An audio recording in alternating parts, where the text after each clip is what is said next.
Bunuh gubernur, yang jelas mereka bingung, antara benar dan salah. Informasi yang membingungkan, saya juga meminta gubernur untuk melihat lebih dekat. Ya, Tuan Gubernur. Yang jelas orang-orang mesum ini, rakus akan kecantikan putriku. Membuat kontrak palsu untuk menipu kami. Mereka juga ingin senjata digunakan untuk melawan narkoba. Omong kosong. Apa identitas dan status kami? Bagaimana Anda bisa melakukan hal tercela seperti itu? Bukankah Anda bilang, kami membius dan menggunakan senjata? Hei, bukankah ini hal yang baik bagimu? Apakah ini jelas-jelas tidak masuk akal? Tuan Gubernur, mereka secara keliru menuduh, kami tidak bersalah. Kita tidak boleh membiarkan mereka pergi langsung ke Anda. Anda kembali. Dapatkan keluarga Su Yunting untuk saya. Interogasi yang ketat. Yang terakhir penjelasan yang harus kuberikan padamu, adalah aku harus memberimu penjelasan. Siap Gubernur. Itu Gubernur begitu agung, hari ini Anda bisa berbelok ke benar dan salah hanya dengan beberapa kata. Mengabaikan hukum nasional. Menutupi langit dengan satu tangan. Apakah Anda pejabat kaisar? Apakah kamu masih antek dari keluarga kaya ini? Bagian belakang ini, terlibat begitu akrab. Chu Feng, apakah kamu gila? Yang ini pil beracun. Orang-orang takut menjadi pejabat, tidak membuat keputusan untuk rakyat.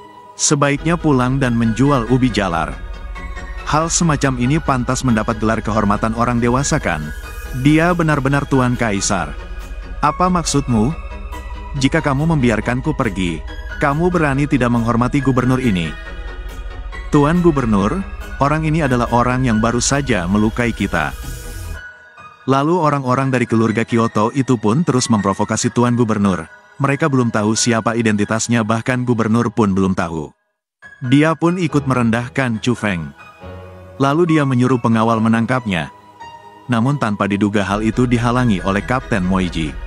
Melihat hal itu gubernur pun dengan bingung bertanya padanya. Sungguh Gubernur Jiangsu yang baik. Orang yang tidak bersalah akan masuk penjara. Beraninya kamu tidak menghormatiku. Lalu buka mata anjingmu dan lihat dengan jelas siapa aku. Siapa orang ini? Tesisen dewasa. Teiseon dewasa. Apa? Teisen dewasa. Teisen dewasa. Saya berurusan dengan orang dewasa. Chu Feng. Dia ternyata adalah kaisar tertinggi. Mengapa Tuan, lebih besar dari apa yang terjadi? Mengapa Anda berlutut untuk pecundang ini? Diam, Li Peng, Anda jika tidak ingin mati. Aku tidak ingin tentara keluarga Li Mu di Kyoto. Tutup mulutmu sekarang. Apakah kamu tahu dosamu? Mohon jangan tersinggung. Teisen dewasa, tidak ada perbedaan antara yang baik dan jahat. Kamu bersalah, aku akan membunuhmu diam-diam.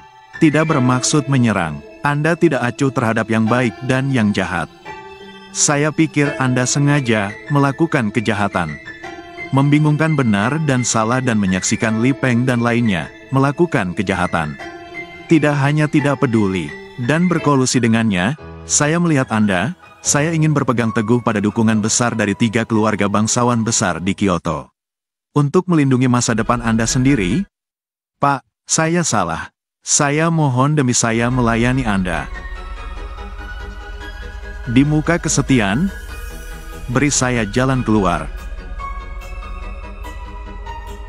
Memberi Anda jalan keluar, yang sudah saya berikan kamu sudah lama keluar. Bibi ketiga menghancurkan hidupnya sendiri. Mulai sekarang, Gubernur Jiangsu diberhentikan dari semua jabatan. Bergabunglah dengan penjara Ratu Surga Jatuh. Semua properti disita.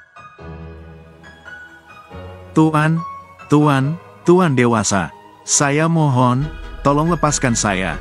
Kepala besar orang dewasa, saya akan memukul seseorang, tolong beri saya kesempatan. Dan hingga akhirnya kini Tuan Gubernur itu sudah tidak berkutik dan tidak diberi ampun lagi. Lantas langsung saja para prajurit menangkapnya. dan membawanya ke penjara.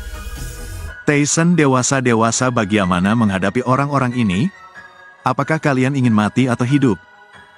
Namun saat itu ketiga orang itu belum hilang kesombongannya. Masih saja rendahkan Chu Feng dan berpikir jika keluarga mereka lebih tinggi derajatnya dibanding gubernur, jadi tidak masalah jika dia ditangkap. Itu bukanlah hal yang serius dan hal itu tak akan membuat dirinya takut pada Chu Feng. Namun saat itu Chu Feng peringatkan mereka bertiga agar tidak bersikap sombong, karena dia bisa meratakan semua keluarga mereka dengan mudah. Bahkan hanya dalam 3 menit saja dia bisa membuat keluarga mereka bangkrut. Lalu dia langsung saja telepon seseorang untuk segera hancurkan keluarga besar di Kyoto dalam 3 menit. Namun sayang sekali hal itu pun ditanggapi dengan sombong oleh ketiga orang itu, berpikir jika Chu Feng terlalu halu membuat lelucon. Dan sedang bermimpi, jangan 3 tahun, 300 tahun pun tidak ada yang akan mampu menghancurkan mereka. Lalu saat itu waktu sudah 3 menit, Chu Feng pun menghitung mundur. Dan tiba-tiba saja, satu persatu mereka mendapat panggilan telepon mengabarkan jika keluarga mereka saat ini telah bangkrut hanya dalam hitungan 3 menit saja. Dan betapa kagetnya mereka semua saat itu. Lalu Li Peng pun bertanya apa identitasnya Chu Feng sebenarnya. Lalu Chu Feng pun perintahkan mereka agar segera berlutut. Tuan, aku salah. Aku benar-benar salah. Mohon ampuni kami, Tuan, maafkan aku, maafkan aku, maafkan aku. Kamu menindas orang lain, sesuatu yang tidak banyak kejahatan.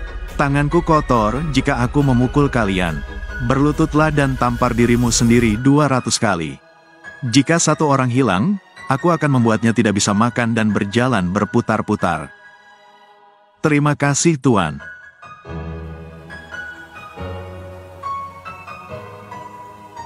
Saudara ipar Chu.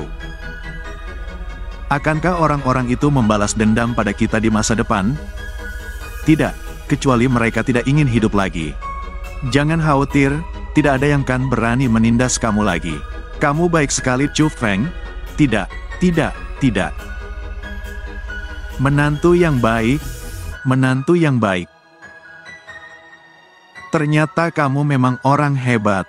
Dulu, itu semua salah ibu. Ini salah ibu. Kamu pasti tidak kenal denganku.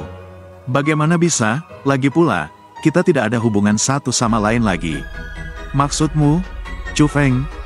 Jadi 2 tahun pernikahan ini. Kamu selama ini menyembunyikan identitasmu dariku. Benarkah? Iya,